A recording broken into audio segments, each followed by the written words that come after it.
नमस्ते बच्चों, कक्षा 9 विषय गणित और प्रश्नावली अपने 8.1 को पूरी कर ली है। 8.2 के क्वेश्चन देखते हैं। तो 8.2 का अपने को पहला क्वेश्चन हल करना है। क्या दे रखा है कि ए बी सी डी क्या है, एक चतुर्भुज है जिसमें पी क्यू आर एस भुजाओं, इन सभी भुजाओं की ये मध्य बिंदु है। ए सी उसका एक विकर्ण है। अपने को ये प्रूव करना है। अपने को मध्य बिंदु दे रखा है, तो मध्य बिंदु सभी भुजाओं के मध्य बिंदु दे रखे हैं, तो अपने को या मध्य बिंदु प्रमेय लगानी है। बस वहां पे क्या लगानी है, मध्य बिंदु प्रमेय लगानी है। तो सबसे पहले अपने क्या देखते हैं, इस त्रिभुज को लेते हैं ए सी डी एस आर, जिसमें है एस आर प्रूव करना है। तो इसी त्रिभुज को ले लिया, ये यहां से ए सी डी त्रिभुज, त्रिभुज ए सी डी में जो एस है वो भुजा किसका, ए डी का मध्य बिंदु है। यहाँ पे लिखोगे पूरा कि एस भुजा ए डी का क्या है, मध्य बिंदु है। ये क्या है, अपने को दिया गया है। ये क्या है, दिया गया है कि एस भुजा ए डी का मध्य बिंदु है। इसी तरह आर भुजा यहाँ पे लिख दोगे, आर भुजा डी सी का मध्य बिंदु है, और ये भी हमें दिया गया है। तो फिर क्या होगा, जो एस आर होगा समांतर होगा किसके, इस तीसरी भुजा के। एस आर किसके समांतर होगा, तीसरी भुजा के। और इससे क्या होगा, ये आधा भी होगा 1/2 ए सी, कौन सी, मध्य बिंदु प्रमेय से। मध्य बिंदु प्रमेय से ये क्या होगा, इसके समांतर भी होगा और इससे ये आधा भी होगा। ये था अपना पहला जो सिद्ध करना था, वो अपना हल हो गया। इसके बाद देखो दूसरा क्वेश्चन अपने हल करते हैं। इसके बाद देखो दूसरा, पी क्यू बराबर एस आर लेके आना है। तो इसके लिए क्या करते हैं, अपने ए सी डी, पी क्यू जिसमें है वो वाला ले लो, ए सी इसमें ही है ना पी क्यू, तो इस त्रिभुज को ले लेते हैं अपने, ठीक है। ए सी बी में जो P है वो भुजा क्या है, ए बी का मध्य बिंदु है। यहाँ पे पूरी हिंदी लिखोगे कि P भुजा ए बी का क्या है, मध्य बिंदु है। यहाँ पे लिखोगे दिया गया है।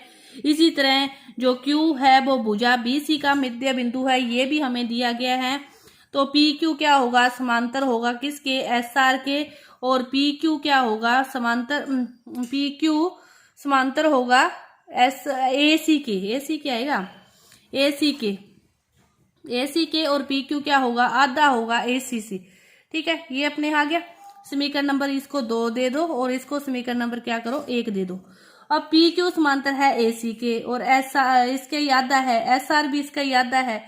तो PQ और SR क्या होंगे, फिर बराबर होंगे। इक्वेशन 1 और 2 से क्या होंगे, PQ बराबर हो जाएगा SR के। यही हमें क्या करना था, प्रूव करना था। अब अपने को क्या रह गया प्रूव करने वाला कि PQRS एक समांतर चतुर्भुज है। तो PQRS में देखें, PQRS में अपने क्या निकाल लिया, PQ बराबर है SR के। अपने ऊपर निकाल चुके हैं कि जो PQ है वो समांतर भी है SR के और PQ क्या है, बराबर भी है SR के। इक्वेशन अपने पहले उसको हल कर चुके हैं। ये दोनों ही कंडीशन है। तो फिर क्या होगा, PQRS क्या हो जाएगा, एक समांतर चतुर्भुज हो जाएगा। PQRS एक समांतर चतुर्भुज है, क्योंकि वो इसके समांतर भी है, वो इसके बराबर भी है। ये था आपका क्वेश्चन नंबर 1। इसके बाद देखते हैं क्वेश्चन नंबर 2। क्या दे रखा है, ए बी सी डी और मध्य बिंदु क्रमशः भुजाओं के मध्य बिंदु है। तो क्या लगाएंगे, मध्य बिंदु प्रमेय लगाएंगे। बस देखो क्या सिद्ध करना है, PQRS को सिद्ध करना है अपने को कि वो क्या है, इसका PQRS क्या है, एक आयत है। तो इसको सिद्ध करने के लिए अपने को स्टेप बाय स्टेप हर त्रिभुज लेके हल करना पड़ेगा। तो सबसे पहले अपने कोई भी त्रिभुज ले लो। अपने त्रिभुज ले लेते हैं ऊपर वाला ABC। अपने त्रिभुज ले लिया ABC, इसमें P भुजा AB का मध्य बिंदु है, Q भुजा BC का मध्य बिंदु है।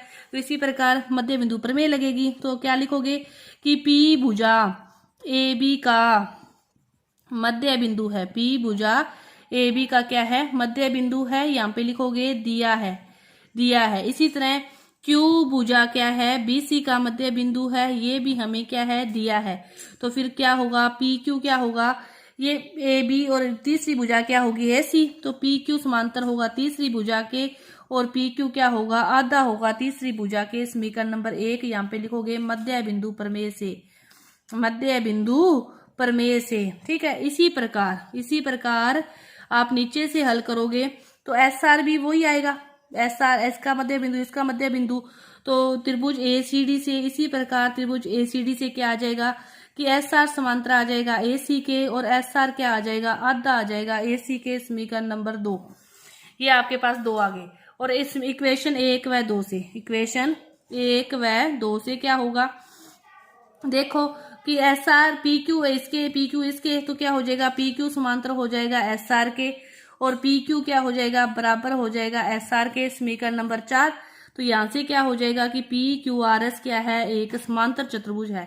यहाँ से इतना प्रूव हो गया कि पी क्यू आर एस क्या है, एक समांतर चतुर्भुज है।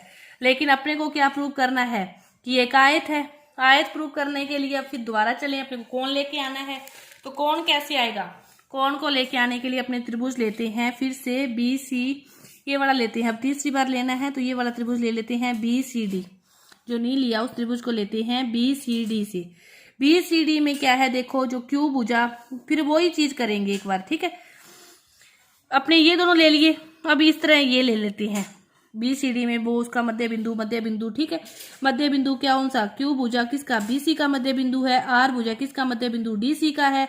तो क्या होगा, क्यू आर समांतर हो जाएगा किसके, बी डी के, और क्यू आर क्या हो जाएगा, आधा हो जाएगा बी डी के।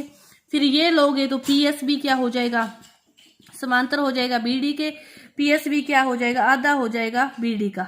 तो फिर क्या होगा, यहाँ से पूरा फिर वही चीज आ जाएगी, समांतर चतुर्भुज प्रूव हो गया। फिर वही चीज अपने को जो करनी थी होगी। अब अपने को क्या देखना है कि क्या निकालना है कि पी क्यू आर एस एक आयत है।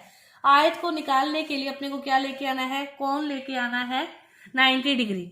90 डिग्री कोण लेके आए तो अपने यहाँ पे कोई भी बिंदु ले लो, एल ले लो चाहे एम ले लो, कि कौन सा पी क्यू आर एस को लेके आना है, पी क्यू आर एस को अपने को लेके आना है। तो इसको जैसे ये अपने लेते हो आप बिंदु, तो देखो ये तो अपने प्रूव हो गया। अब अपने को 90 डिग्री कोण लेके आना, तो अपने छोटे त्रिभुज की बात कर रहे हैं, चतुर्भुज की। इसको नाम दे दो कोई भी, एल दे दो, ये इसमें एम दे दिया, इसको एन दे दिया, आपको दिखाई नहीं देगा, एल क्यू एम एन ये नाम दे दिए। अब इसकी बात करें अपनी एल एम एन क्यू की, तो ये इसके समांतर है, ये पूरी मतलब ये वाला जो पूरा है ये इसके समांतर अपने प्रूव कर रहे हैं। तो फिर ये आधा इसके समांतर होगा कि क्यू एन समांतर हो जाएगा एल एम के। यहाँ से देखो, चलो यहाँ पे लिखती हूं मैं कि जो क्यू एन है वो क्या हो जाएगा, समांतर एल एम के। इसी तरह एम एन, ये वाली पूरा इसके समांतर अपने कह रहे हैं इस पूरे के, तो आधा भी तो आधे के हो गई ना। फिर एम एन क्या हो जाएगा, समांतर हो जाएगा एल क्यू के। ये समीकरण 5 और ये समीकरण 6 समांतर तो हो गए। तो फिर ये क्या हो गया, एल एम एन क्यू क्या हो गया, छोटे वाला जो चतुर्भुज है वो एक क्या हो गया, समांतर चतुर्भुज हो गया। छोटे वाला चतुर्भुज एक क्या हो गया, समांतर चतुर्भुज हो गया। अपने को तो कौन लेके आना है, समांतर चतुर्भुज हो गया। तो समांतर चतुर्भुज के जो विकर्ण होते हैं वो क्या होते हैं, समकोण पर प्रतिच्छेद करते हैं। तो फिर कोण एल एम एन कितना हो गया, 90 डिग्री। ये वाला कोण कितना हो गया, 90 डिग्री। और समांतर चतुर्भुज का ये कोण 90 होता है। तो जो सम्मुख कोण है, आसन कोण है, उनका योग 180, तो इनका योग 180, इनका योग 180। तो सम्मुख कोण बराबर भी होते हैं, जैसे सम्मुख भुजाएं बराबर होती है। तो एम का ये है, तो क्यू भी कितना होगा कि जो एन क्यू एल होगा वो भी कितना होगा, 90 डिग्री।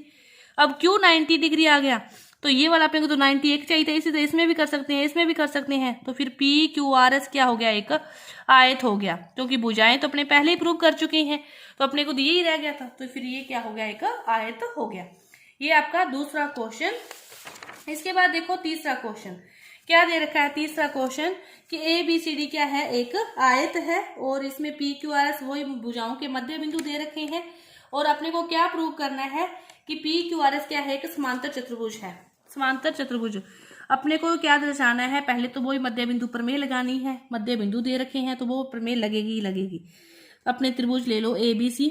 त्रिभुज ए बी सी में क्या है, जो एस है वो क्या है, भुजा किसका मध्य बिंदु है, ए बी का। एस भुजा क्या है, ए बी का मध्य बिंदु है। तो और आर है वो भुजा किसका मध्य बिंदु है, बी सी का। बी सी का मध्य बिंदु है, यहाँ पे लिखोगे दिया गया है, वही बार बार मैं लाइन लिख रही। तो फिर एस आर क्या होगा, एस आर समांतर होगा ए सी के, और एस आर क्या होगा, आधा होगा ए सी के। समीकरण नंबर 1। फिर ऊपर वाला ऐसे ही हो जाएगा, पी क्यू क्या होगा, समांतर होगा ए सी के, और पी क्यू क्या होगा, आधा होगा ए सी का। समीकरण नंबर 2 इक्वेशन 1 व 2 से अब तक जो हल कर रहे हैं, एक बार करोगे आपके समझ में सारा आ जाएगा, बार बार वही चीज तो कर रहे हैं। पी क्यू समांतर भी आ जाएगा और पी क्यू बराबर भी आ जाएगा। समीकरण नंबर अपने पास क्या आ गई, 3। समीकरण 1 व 2 से दोनों क्या हो जाएंगे, समांतर भी हो जाएंगे और दोनों क्या हो जाएंगे, बराबर भी हो जाएंगे। फिर इससे अपना क्या हो गया, जो पी क्यू आर एस क्या है, एक समांतर चतुर्भुज है, क्योंकि इस बराबर आ गया, समांतर आ गया। तो पी क्यू आर एस क्या है, एक समांतर चतुर्भुज है। अपने को क्या दर्शाना है कि सम चतुर्भुज, अपने को तो सम चतुर्भुज दिखाना है। तो इसके लिए दोबारा से देखो, त्रिभुज क्या दिखाना पड़ेगा अब अपने को, फिर समांतर चतुर्भुज दिखाना है तो चारों भुजाएं जो समान दिखा देंगे तो हो जाएगा। चारों भुज को कोण तो 90 है ही, समांतर आयत दे रखा है तो कोण तो 90 डिग्री है, चारों भुजाएं बराबर दिखानी है। उसके लिए क्या करेंगे, अपने त्रिभुज लेते हैं त्रिभुज बी सी डी। लो बी सी डी त्रिभुज में देखो क्या है, ये इसका मध्य बिंदु है, ये इसका मध्य बिंदु है, तो फिर ये इसके बराबर आएगी। ठीक है, क्यू आर क्या होगी, बी डी की आधी होगी। ठीक है, त्रिभुज बी सी डी में इसी प्रकार लिख दो, इसी प्रकार त्रिभुज बी सी डी में क्या होगा, जो क्यू आर होगी वो क्या होगी, समांतर होगी किसकी, पूरी बी डी की, और क्यू आर क्या होगी, आधी भी होगी बी डी की। ये समीकरण नंबर अपने पास 5। ठीक है, ये अपने पास आ गया। अपने को क्या दे रखा है कि आयत के जो विकर्ण होते हैं वो बराबर होते हैं।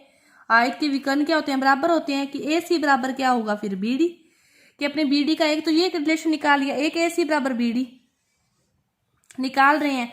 तो देखो एक समीकरण अपने पास है एस आर, ये वाली हाफ ए सी वाली, एक है ए सी बराबर बी डी, एक देखिए बी डी जो है वो हाफ है क्यू आर की। इन सभी को ध्यान से देखो तो कहीं ना कहीं देखो पी क्यू है A C, P Q A C, और यहाँ पे ए सी बी डी, और बी डी फिर Q R, B D Q R, relation आ रहा है ना सभी में। ध्यान से देखो पूरा कि जो पी क्यू है वो दे रखी है अपने को half A C,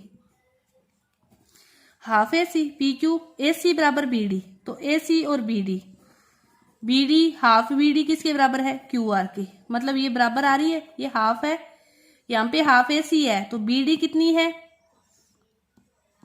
A C B D, इसको हाफ करोगे तो ये भी कितनी हो जाएगी, हाफ हाफ हाफ हाफ।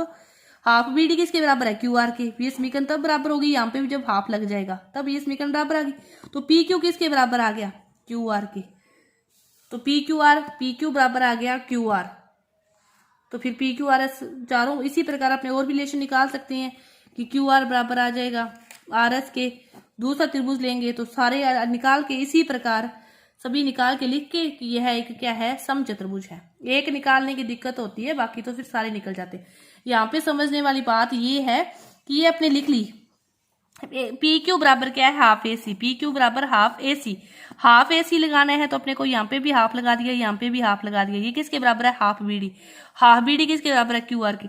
तो फिर पी क्यू किसके बराबर आ गई, क्यू आर के। तो ये आपका क्या है, एक सम चतुर्भुज है, प्रूव हो गया। ये आपके 3 तक के जो क्वेश्चन है पूरे हुए।